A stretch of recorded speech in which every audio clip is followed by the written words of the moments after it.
Numbers have always made sense to me in a way people never did. While other kids were reading comic books, I was studying my father's accounting textbooks, fascinated by the elegant dance of debits and credits. By age 12, I could spot errors in tax returns that even seasoned accountants missed. My father called it my superpower. My older brother Marcus just called it weird. There she goes again, buried in spreadsheets. He'd sneer whenever he caught me working on practice problems. Live a little, Emily. Nobody likes a human calculator. But I didn't care.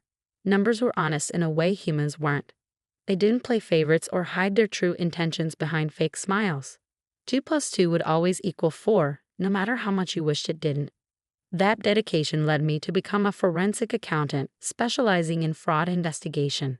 While Marcus followed in our father's footsteps, taking over his successful construction company and expanding it into a multi-million-dollar enterprise, I built my reputation methodically, one case at a time. My work wasn't flashy, but it was meaningful. I helped small businesses recover stolen funds, exposed embezzlement schemes, and even assisted in bringing down a notorious money laundering operation. Not that any of that mattered to my family. At every gathering, Marcus dominated the conversation with tales of his latest business conquest, while my parents beamed with pride. My work was relegated to footnote status, barely worth mentioning between discussions of Marcus's new contracts and expansion plans. "So, Emily," my mother would say, her tone carefully neutral, "still doing that audit thing?" I learned to smile and nod, to accept my role as the less successful sibling.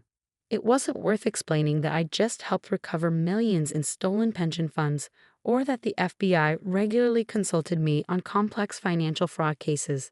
In their eyes, I would always be the odd one out, the daughter who chose a strange, unglamorous path instead of joining the family business.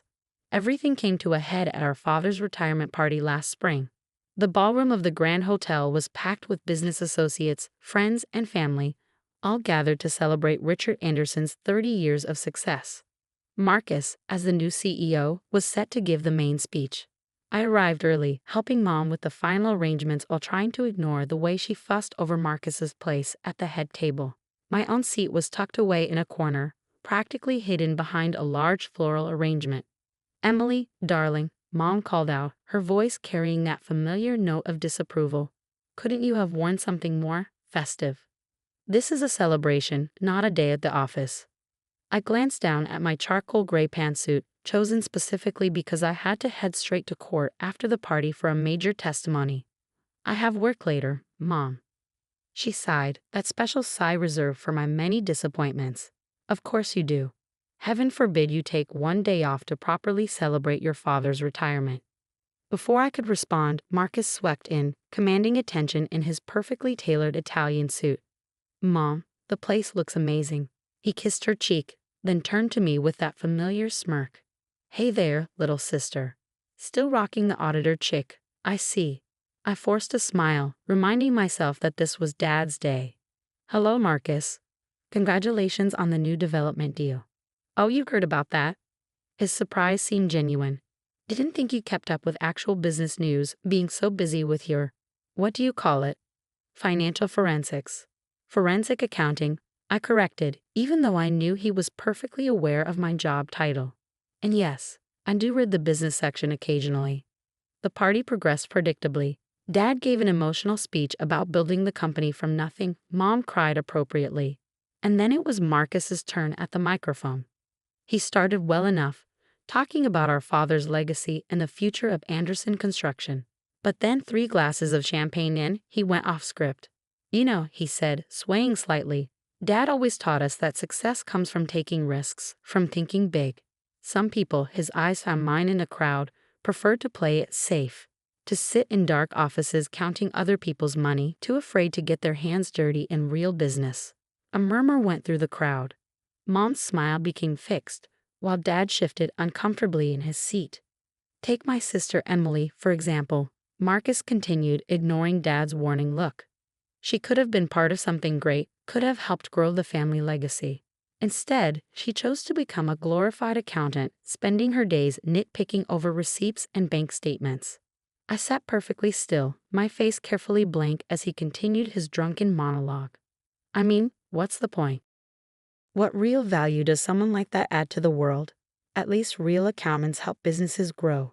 But forensic accounting, he laughed, the sound sharp and cruel. That's just a fancy term for professional tattletale. Absolutely useless in the real business world. The room had grown uncomfortably quiet. I could feel pitying glances from nearby tables, could see Mom's mortification and Dad's anger. But I didn't move, didn't react. I learned long ago that showing emotion only gave Marcus more ammunition. Marcus, Dad finally interrupted, his voice stern, that's enough. But Marcus was on a roll. No, Dad, it needs to be said. While I'm out there making real money, building real things, Emily's playing detective with spreadsheets. It's embarrassing. She's leaving. I finished for him, standing up smoothly. I'm leaving. Dad, congratulations again on your retirement. I'm sorry, but I have a court appearance I can't miss. I walked out with my head high, ignoring Mom's pleas to stay and Marcus's drunken calls of "see, can't even take a joke." I had a job to do, testimony to give that would help convict a man who'd stolen millions from his employees' pension fund. My work mattered, whether my family understood that or not. The next 3 months passed in a blur of cases and court appearances. I ignored calls from my parents, deleted Marcus's half-hearted apology text without reading it, and threw myself into my work. Then, on a rainy Tuesday morning in September, everything changed. The call came at 7:15 a.m., just as I was settling into my office with my first coffee of the day. Marcus's name flashed on my phone screen, and for a moment, I considered letting it go to voicemail. But something, instinct, maybe, or just years of ingrained big sister obligation, made me answer. Emily? His voice was rough, desperate in a way I'd never heard before. I need your help. The company, there's something wrong. Very wrong. I leaned back in my chair, fighting the urge to remind him how useless my skills were supposed to be. What kind of wrong? Numbers aren't adding up. Money missing. Lots of it. Millions maybe. I can't. He took a shaky breath. Please, Em. I know I don't deserve your help, but this isn't just about me. Dad's retirement fund is tied up in the company. If something's happened, I closed my eyes, already knowing I wouldn't refuse. Not with Dad's future at stake. Send me everything you have. Bank statements, transaction records, vendor contracts. Everything from the last 2 years at least. Thank you, he whispered, sounding close to tears. Emily, I cut him off. I'm not doing this for you. I'm doing it for Dad. And Marcus, this isn't free.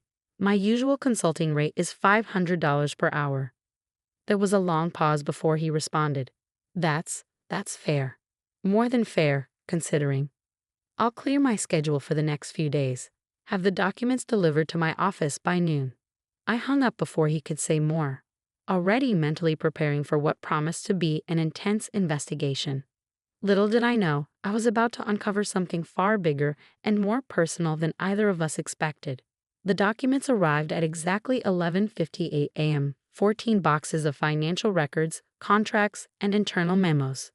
Marcus always did have a flair for dramatic timing. I cleared my conference room, ordered lunch, and settled in for what I knew would be a long day. By midnight, I had my first suspicions. By the end of the week, I had proof. And what I found made my blood run cold. The fraud wasn't just extensive, it was elegant. Someone had constructed an intricate web of fake vendors, inflated invoices, and ghost employees, all designed to siphon money from the company so smoothly that even an experienced businessman like Marcus hadn't noticed. But what really caught my attention were the timestamps. This scheme hadn't started 3 months ago or even 6 months ago. It had started exactly 1 year before Dad's retirement. I was staring at a particularly suspicious series of transactions when my office door burst open. Marcus stood there, looking like he hadn't slept in days, his usually immaculate suit wrinkled and loose at the collar. Well, he demanded, dropping into the chair across from me. It's been 5 days, Emily. Tell me you found something. I studied my brother's face carefully. I found a lot of things, Marcus. The question is, how much do you really want to know? He ran a hand through his disheveled hair. What's that supposed to mean? I want to know everything. This is my company we're talking about. Dad's company, I corrected quietly, watching his reaction. At least it was until last year. Something flickered across his face. Guilt? Fear, before he masked it. Find Dad's company that he'd entrusted to me. Just tell me what you found. I pulled out my tablet and pulled up a spreadsheet. In the past 18 months, approximately $4.3 million has been diverted from Anderson Construction through a sophisticated network of shell companies and fraudulent invoices. Marcus went pale. 4.3 million? That's impossible. How did I not see this? Because it was designed not to be seen, I explained, turning the tablet to show him. Look at these vendor names: Summit Development Solutions, Progressive Building Materials, Elite Construction Resources. They all sound legitimate, don't they? All registered as corporations, all with professional websites and business addresses. He nodded slowly. I recognize some of those names. We've been doing business with them since exactly 1 year before Dad's retirement. I finished. Interesting timing, don't you think? Marcus shifted in his chair. What are you implying? I'm not implying anything yet. I'm stating facts. Fact 1. These companies exist only on paper. Their business addresses are vacant lots or non-existent buildings. Fact 2. All payments to these companies are processed through a complex chain of bank accounts before ultimately ending up in an offshore account in the Cayman Islands. I pulled up another document. Fact 3. The authorization for these vendors came from the CEO's office. Your office, Marcus. He jumped up, face flushed. Now wait just a minute. Are you accusing me of stealing from my home company? No, I said calmly. I'm telling you that someone with high-level access to Anderson Construction has been systematically draining it dry. Someone who knew exactly when Dad was planning to retire. Someone who had the authority to approve new vendors without question. Marcus collapsed back into his chair. This is insane. I wouldn't. There's more, I continued, pulling out a thick stack of papers. Remember Jennifer Chen? His face went blank. Who? Your chief financial officer. The one you hired right after Dad announced his retirement plans. The one whose references were impeccable, whose credentials were stellar, and who, as it turns out, doesn't actually exist. What? Jennifer Chen is a ghost, Marcus. Her credentials are forgeries, her references lead to burner phones, and her social security number belongs to a woman who died in 1984. But she had full access to the company's finances, didn't she? Could approve vendors, process payments, move money between accounts. Marcus was shaking now, his face ashen. Stop. Please, just stop. I need to explain. I sat back, folding my hands on the desk. Yes, I think you do. What followed was a confession that broke my heart, not just for the company or for Dad, but for my brother himself. It started small, he whispered, staring at his hands. Just a few thousand here and there.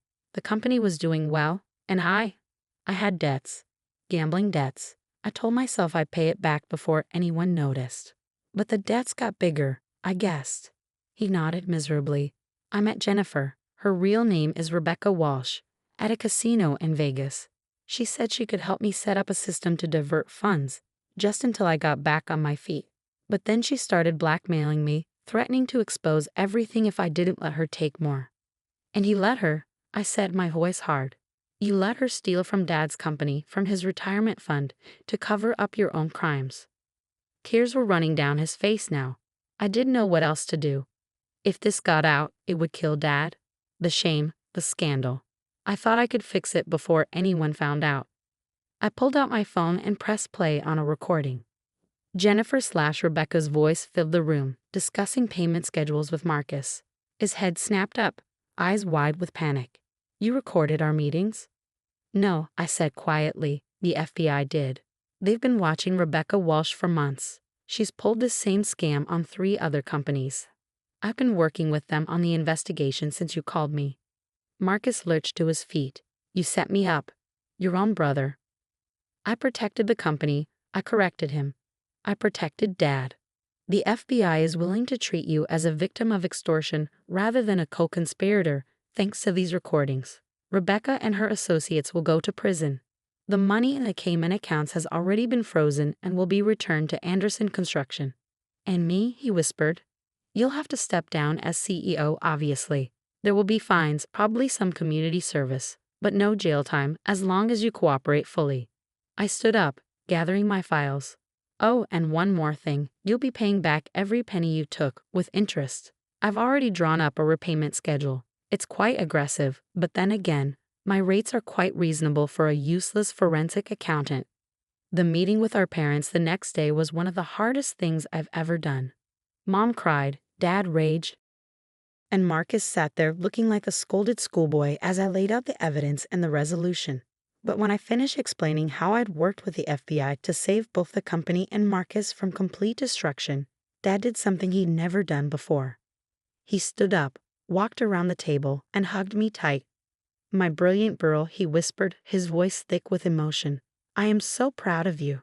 That was 6 months ago. Anderson Construction is back on solid ground now, with Dad temporarily out of retirement to help right the ship while Marcus gets the help he needs for his gambling addiction.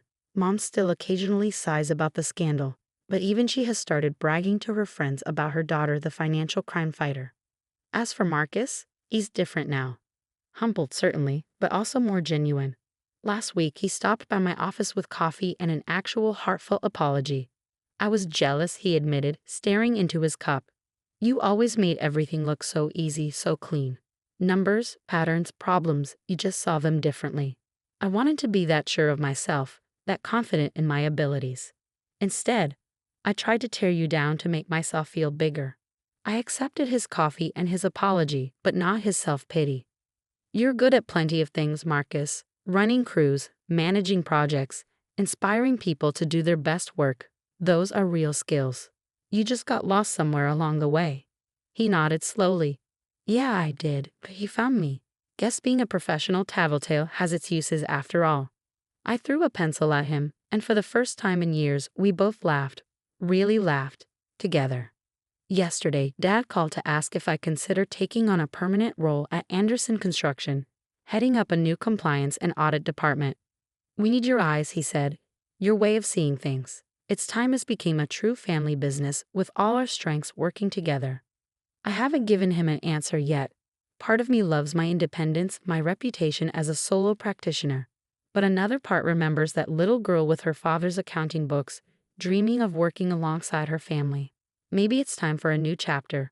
After all, numbers may not lie, but sometimes they do tell us when it's time for a change. In the end, that's the thing about family, like a complex equation. It may take time to work out all the variables, but when you finally get it right, everything balances perfectly. Sometimes it just takes a forensic accountant to show everyone exactly how the numbers should add up. The last time I saw my grandfather alive, he was working in his private lab, surrounded by circuits and prototype boards, his white hair wild as Einstein's. Alex, he'd said, looking up from his work with those sharp blue eyes that could pierce right through you. Remember what I always tell you. Innovation isn't about being first, I recited, smiling at our familiar exchange. It's about being right. And he prompted, setting down his soldering iron. The most valuable things aren't always visible on the balance sheet. He nodded, satisfied. Good boy. Now hand me that oscilloscope, would you? I was 28 then, fresh out of my PhD program in electrical engineering, working as a junior researcher at Quantum Tech, the company my grandfather had built from nothing into a billion-dollar technology empire. Everyone expected me to start at the top, but Grandpa insisted I begin in R&D just like he had 40 years ago. You need to understand how things work from the ground up, he'd said when I protested. Your uncle never did, and look how that turned out. Uncle Richard, my father's older brother, was CFO of Quantum Tech, but everyone knew he was just a figurehead. He had the family name but none of the technical brilliance that had made my grandfather successful. Dad might have been better suited for leadership, but he died in a climbing accident when I was 12, leaving me to be raised by my mother and grandfather. I didn't know it then, but that conversation in the lab would be our last. 2 weeks later, Grandpa Arthur Mitchell, founder and CEO of Quantum Tech, was found dead in his office. Heart attack, the doctors said. Natural causes. He was 78. The funeral was exactly as he would have hated it, formal, stuffy, full of corporate types more interested in the future of the company than in mourning its founder. Uncle Richard worked the crowd like a politician, shaking hands and accepting condolences with practiced grace. His wife Amanda hung on his arm, her designer black dress probably worth more than my yearly salary. Such a tragedy, I overheard her telling someone. But Richard is ready to step up. The company needs strong leadership now. I stood in the back, uncomfortable in my dark suit, missing the casual conversations Grandpa and I used to have over circuit boards and coffee. My mother squeezed my hand, understanding as always. "He was so proud of you," she whispered. "Never forget that." The will reading was scheduled for the following Monday at the corporate headquarters. I arrived early, passing through the familiar security checkpoints, nodding to researchers I knew from the labs. The company's legal team had arranged everything in the main conference room, all sleek glass and chrome, with views of the city skyline that Grandpa had always said reminded him how far he'd come from his garage startup days. Uncle Richard was already there, naturally, seated at the head of the table where Grandpa used to sit. Amanda perched beside him, tapping away on her phone. A few board members filled other seats, along with key executives and legal representatives. "Ah, Alex," Uncle Richard said as I entered, his smile not reaching his eyes. "Good of you to join us. How are things in the research department? Still playing with your little circuits?" Before I could respond, Harrison Webb, the head of legal, called the meeting to order. "We're here for the reading of Arthur Mitchell's last will and testament," he began formally. Mr. Mitchell was very specific about his wishes. I tried to focus on Harrison's words, but my mind kept drifting to my last conversation with Grandpa. There had been something urgent in his manner that day, something he seemed to want to tell me. But we'd been interrupted by an emergency in one of the production facilities, and he'd never finish whatever he was trying to say. And to my grandson, Alexander James Mitchell. My head snapped up at the sound of my name. Uncle Richard had gone very still. "I leave controlling interest in quantum tech, including all voting shares, patents, and associated intellectual property. Additionally, Alex will assume the position of CEO, effective immediately upon the reading of this will." The room erupted in chaos. Uncle Richard's face turned an alarming shade of purple. Amanda's phone clattered to the floor. Board members started whispering furiously among themselves. "This is ridiculous." Uncle Richard slammed his hand on the table. "I'm the CFO. I've been running this company's finances for 20 years, and you're telling me Arthur left everything to this lab rat?" "Richard," Harrison said calmly, "there's more." But Uncle Richard was on his feet now, pacing like a caged animal. "He's not even 30. He has no business experience. He spends all his time tinkering in the basement labs like some overgrown science fair kid. Just like your father did." My mother's quiet voice cut through his tirade. She'd slipped into the room unnoticed during the commotion. "Or have you forgotten how quantum tech started?" "That was different," Richard snapped. "The industry was different. We need real leadership now, not some idealistic researcher who thinks he can follow in Arthur's footsteps." "Mr. Webb," I said, keeping my voice steady despite the shock still reverberating through my system, "you said there was more." Harrison nodded, shuffling his papers. "Yes. There's a letter, to be read only in the presence of Alex and the board members." He glanced meaningfully at Amanda, who remained stubbornly in her seat. "Private board members only," Harrison clarified. Amanda gathered her things and stormed out, shooting me a venomous look as she went. Once the room had cleared except for board members, Harrison opened a sealed envelope. The paper inside was covered in Grandpa's distinctive scrawl, not typed informal like the will, but handwritten with the urgency I'd sensed in our last conversation. "To the board of directors and my grandson Alex." Harrison read, "If you're hearing this, then I ran out of time to tell you in person. Quantum tech is on the verge of something revolutionary. The work we've been doing in Lab Zero." "Lab Zero?" One of the board members interrupted. "There is no Lab Zero." "Oh, but there is," Harrison continued reading. "Hidden beneath the main research facility. Only Alex and I knew about it. Inside, you'll find a future of quantum computing, a breakthrough that will change everything. But there are people who would kill for this technology, including some very close to home. The lab is secured with biometric locks keyed to Mitchell DNA. Alex, you'll know what to do when you see it. Trust no one until you understand everything. And Richard." Harrison paused, looking uncomfortable. "What?" Uncle Richard demanded. "What did he say about me?" "I know what you've been planning with Global Tech. I have proof. Alex checked the safe in my private lab. The password is your father's birthday. The room fell silent. Global Tech was our biggest competitor, a tech giant that had been trying to acquire Quantum Tech for years. Any dealings with them would be a massive breach of corporate trust. This is insane, Uncle Richard said, but his voice had lost its anger, replaced by something that sounded almost like fear. Arthur was clearly losing his mind at the end. Hidden labs, corporate espionage. He was paranoid. Nevertheless, Harrison said, these are his legal wishes. Alex is CEO, effective immediately. And given the serious nature of these allegations, I recommend a full audit of all executive communications and financial transactions.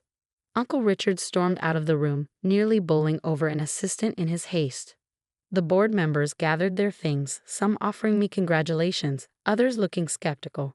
Soon only Harrison, my mother, and I remained. Alex, Harrison said quietly, your grandfather added something else, for your eyes only. He handed me a small envelope. Inside was a single piece of paper with just one line. The quantum key is in the music box. Be careful who you trust. The music box. I knew exactly which one he meant. A handmade wooden box that had sat on his desk for as long as I could remember. It played our favorite backed piece, the one he taught me to play on piano when I was young. I need to get to his private lab, I said, standing. Now. But as I would soon discover, I wasn't the only one with that idea. The security logs would later show that Uncle Richard had accessed the lab just minutes after leaving the conference room. What they wouldn't show was what he took, or what he was planning to do with it. My grandfather's private lab was exactly as I remembered it from our last conversation. Organized chaos of circuit boards, testing equipment, and handwritten notes in his distinctive scrawl. Except for one thing, the music box was missing from his desk. Someone's been here, I said, noting the disturbed dust pattern where the box should have been. Recently. Harrison Webb, who had insisted on accompanying me, pulled out his phone. I'll check the security logs. Yes, Richard accessed the lab 12 minutes after leaving the meeting. My heart raced as I approached the wall safe hidden behind a vintage vacuum tube diagram. One of Grandpa's favorite pieces of scientific history. The combination was indeed my father's birthday, 03 to 1772. Inside, I found a thick folder labeled Global Tech and a tablet computer I'd never seen before. The folder contained emails, financial records, and photographs that made my blood run cold. Uncle Richard had been secretly meeting with Global Tech executives for months, providing them with confidential quantum tech research data. But it was the tablet that held the real bombshell.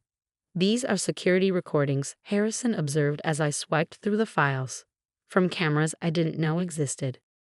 The footage showed Uncle Richard in numerous clandestine meetings, not just with Global Tech executives, but with people I recognized from our own board. He was planning a hostile takeover, one that would have stripped Grandpa of control over his own company. That's why he changed the will, I murmured. Grandpa found out about the conspiracy. But where was the music box? And what was this quantum key Grandpa had mentioned? A commotion outside the lab drew our attention. Through the glass walls, I could see security guards rushing toward the research wing. My phone buzzed with an alert. Unauthorized access attempted in Sublevel B. Sublevel B doesn't exist, Harrison said, frowning at his phone. I smiled grimly. Yes, it does. Lab 0. The hidden lab's entrance was exactly where I'd expected, behind a seemingly solid wall in the basement level. Accessible only through a biometric scanner disguised as a circuit breaker panel. As Harrison and I descended the stark white staircase, accompanied by 2 security guards, I could hear voices echoing from below. It has to be here somewhere. Uncle Richard's voice, tight with desperation. Search everything.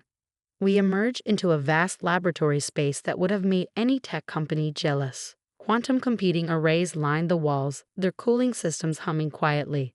In the center of the room stood Uncle Richard, the missing music box in his hands, surrounded by 3 men I recognized from Global Tech's executive team. It's over, Richard, I called out, making them all jump. Step away from the equipment. Alex, he tried to hide the music box behind his back, like a child caught stealing cookies. I can explain. I'm protecting the company's interests. These men are here too. To steal our quantum computing breakthrough, I interrupted. Just like you've been stealing our other research. One of the global tech executives started edging toward the exit, but the security guards blocked his path. "You don't understand," Richard snarled. "This company needs real leadership, not some idealistic kid playing scientist. I've spent 20 years making backdoor deals and selling our technology to competitors." I pulled out my phone and played one of the security recordings. Richard's face went pale as his own voice filled the lab, discussing pricing for stolen trade secrets. "Where did you get that?" "Grandpa wasn't as oblivious as you thought. He knew what you were planning. That's why he made sure everything was documented." Richard's expression shifted from shock to calculation. "Fine. Let's make a deal. You're young. You don't want the burden of running a company this size. Global Tech is prepared to offer." "Put down the music box," I said quietly, "before I show the board what else is on this tablet." His hands tightened on the wooden box. This is nothing but a sentimental trinket. But if you think it's so important," he held it over the edge of a nearby workbench, "maybe we should negotiate." I smiled. "Go ahead. Drop it." Something in my tone made him hesitate. "What do you mean?" "The quantum key isn't in the music box, Uncle Richard. That was just Grandpa's way of identifying who we couldn't trust. The real breakthrough." I gestured to the quantum arrays humming around us. "It's already integrated into every system in this lab. Has been for months." "You're bluffing," one of the global tech executives said. "Our sources say the technology isn't operational yet." "Your sources," I said, walking over to a terminal, "were as reliable as your ethics." I typed in a command and the screens around the lab lit up with a familiar back melody translated into quantum algorithms. "Grandpa and I completed the final tests 3 weeks ago." The patent applications were filed the next day. Richard's face contorted with rage. He hurled the music box at my head, but one of the security guards caught it mid-air. Within minutes, the lab was swarming with police and FBI agents. Harrison had quietly called them while I was keeping everyone distracted. "You'll regret this," Richard spat as he was led away in handcuffs. "You're nothing but a lab rat playing at being CEO." I picked up the music box, miraculously unharmed. "No, Uncle Richard. I'm exactly what Grandpa knew I could be. Someone who understands that real innovation isn't about being first, it's about being right." The next few weeks were a blur of legal proceedings, press conferences, and corporate restructuring. The evidence against Richard and his conspirators was overwhelming. The board, once they saw the security footage and financial records, voted unanimously to support my leadership. Quantum Tech stock actually rose when the news broke. The market apparently appreciated a CEO who could protect corporate secrets and innovate at the same time. The quantum computing breakthrough, when we officially announced it, exceeded even our most optimistic projections. 1 month after the confrontation in Lab Zero, I sat in what was now my office, the music box restored to its place on the desk. My mother had just left after helping me hang a new piece of art. The vintage vacuum tube diagram that had hidden Grandpa's safe, now framed and mounted where I could see it every day. A knock at the door interrupted my thoughts. It was Dr. Chen, one of our senior researchers, practically bouncing with excitement. "Alex, the quantum network test results, they're even better than we predicted. Your grandfather's theories about quantum entanglement were spot on." I smiled, remembering all those late nights in the lab with Grandpa, discussing theories that seemed impossible then. "Show me," I said, following her toward the research wing. As we walked, we passed the wall of CEO portraits. Grandpa's photo was there now, right next to where mine would eventually hang. His eyes seemed to twinkle with that familiar mix of mischief and brilliance. "Innovation isn't about being first," I whispered. "It's about being right." And somewhere I was sure Grandpa was smiling. In the months that followed, Quantum Tech flourished under the new direction. We expanded the research division, established a foundation to support young scientists, and created a mentorship program that would have made Grandpa proud. Uncle Richard and his co-conspirators face federal charges for corporate espionage and fraud. The music box still sits on my desk, playing Batch whenever I need inspiration. Inside, where Richard never thought to look, is an old photograph of Grandpa and me in his original garage lab. Both of us covered in solder burns and grinning like mad scientists. On the back, in his handwriting, is the real key to everything. The most valuable things aren't always visible on the balance sheet: love, trust, and the courage to do what's right. never forget where we came from, and never stop looking toward where we're going. Love, Grandpa. Sometimes, late at night when I'm working in Lab Zero, I swear I can feel his presence in the hum of the quantum arrays, in the elegant dance of electrons and algorithms, in the endless possibility of discovery. And I know that while Richard saw only dollar signs and corporate power, Grandpa saw something far more valuable: the future and someone he trusted to guide it. Innovation isn't about being first, it's about being right. And sometimes being right means honoring the past while building the future, one quantum bit at a time.